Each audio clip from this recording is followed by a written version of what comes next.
دور میں ہماری سب سے بڑی ذمہ داری بھی ہے، وہ ہے غلبہ اسلام۔ اور اسلام کو غالب کرنے کے لیے ہمیں آپس میں متحد ہو کے جدوجہد کرنی چاہیے۔ اور کسی قوم کو تقسیم اسی لیے کیا جاتا ہے کہ وہ متحد ہو کے کسی خاص مقصد کو حاصل نہ کر سکے۔ ڈیوائیڈ اینڈ رول، کہ ان کو تقسیم کرو اور ان پہ حکومت کرو۔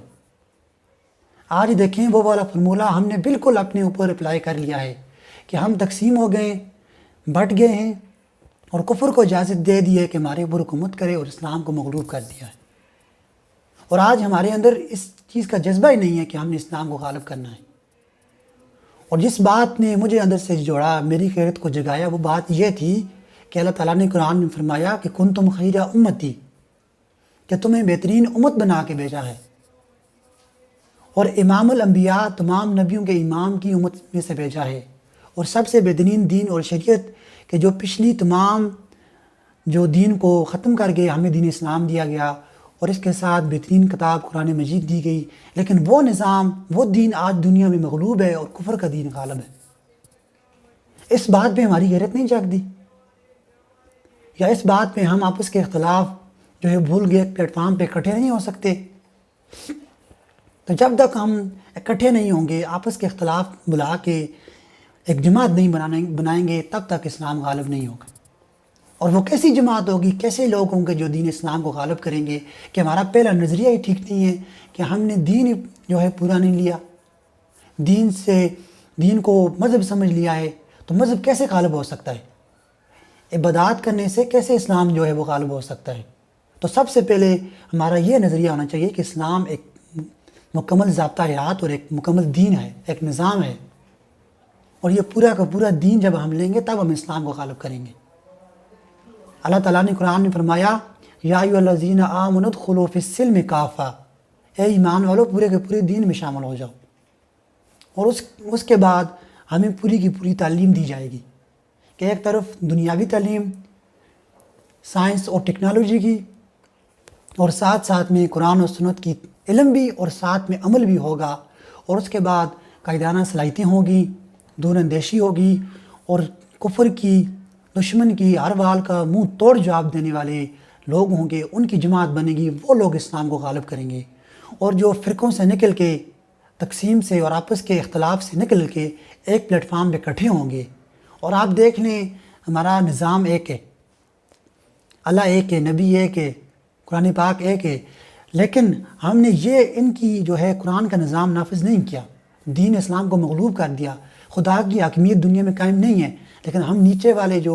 علمی اختلاف ہیں ان میں آپس میں تقسیم ہو گئے ہیں، اور جو ہے کفر کو اجازت دے دی ہے کہ وہ ہمارے اوپر حکومت کرے۔ اللہ تعالیٰ نے قرآن میں فرمایا، الیس اللہ بأحکم الحاکمین، کیا اللہ سب حاکموں سے بڑا حاکم نہیں ہے؟ آج ہم نے اللہ کی حاکمیت ختم کر دی ہے۔ اور یہی جو ہے علامہ اقبال کا فلسفہ ہے کہ سبق پھر پڑھ صداقت کا، عدالت کا، شجاعت کا، لیا جائے گا تجھ سے کام دنیا کی امامت کا۔ وہ دنیا کی امامت یہ نہیں ہے کہ ہم نے نماز میں دنیا کی امامت کرنی ہے، ہم نے ہر میدان میں، سائنس اور ٹیکنالوجی کا میدان ہو، جنگ ہو، سیاست ہو، حکومت ہو، ہر میدان میں ہم نے دنیا سے آگے رہنا ہے۔ جب یہ والا نظریہ ہم اپنے بچوں کو اور اپنے نوجوانوں کو دیں گے تو پھر وہ محنت کریں گے، وہ لیڈر بنیں گے، وہ دور اندیش بنیں گے، اسلام کے مجاہد بنیں گے۔ لیکن جب ہم انہیں یہ والا نظریہ دیں گے کہ آپ نے ڈگری لینی ہے، اس کے بعد نوکری کرنی ہے، اس کے بعد شادی کرنی ہے، تو وہ شہرت کے پیچھے، دولت کے پیچھے اور باقی جو دنیاوی معاملات ہیں ان کے پیچھے جائیں گے۔ وہ کبھی بھی اسلام کو غالب کرنے کی جدوجہد نہیں کر سکتے، کہ ان کو نظریہ ہی نہیں دیا گیا۔ ہمارے جیسے نوجوانوں کو 20-22 سال کی عمر میں جا کے پتہ چلتا ہے کہ اسلام کا ایک وسیع اور اجتماعی نظام ہے، کہ صرف چند عبادات کا نام اسلام نہیں ہے۔ تو یہ والا نظریہ جب ہم ایک نوجوان کو دیں گے تب وہ جو ہے اسلام کو غالب کرنے کی جدوجہد کرے گا۔ اور جب اسلام کو غالب کرنے کی ہم بات کرتے ہیں تو ہمارے سامنے ایک شخصیت کا نام آتا ہے، حضرت عمر فاروق رضی اللہ تعالیٰ عنہ، کہ انہوں نے 22 لاکھ مربع میل تک جو ہے 2 سپر طاقتیں ان کو شکست دے کے اسلام کو غالب کیا۔ جب ان کی میں نے زندگی پڑھی تو ان کے آپ پہلے 3 دن پڑھ لیں، کہ وہ 3 دن جو ہے مسجد میں آتے ہیں اور سب کی امامت کرتے ہیں، اور ہر نماز کے بعد جو ہے وہ خطبہ بھی دیتے ہیں، اور وہ لوگوں کو اس بات پہ راضی کر رہے ہیں کہ آپ جائیں اور جنگ لڑیں، اور اسلام جو اس وقت جو ایران کے ساتھ اور روم کے ساتھ اسلام کی جنگ چل رہی تھی اس میں ہے اسلام کو فتح یاب کروائیں۔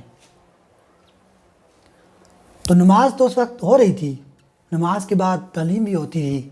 مسلمانوں کی اجتماعیت بھی قائم تھی، لیکن اسلام کو غالب کرنے کے لیے انہوں نے جو سختیاں برداشت کی ہیں، آپ صرف پہلے 3 دن پڑھ لیں۔ محض دعاؤں سے یا عبادات سے اسلام غالب نہیں ہو سکتا، سیاسی اور حکومتی لحاظ سے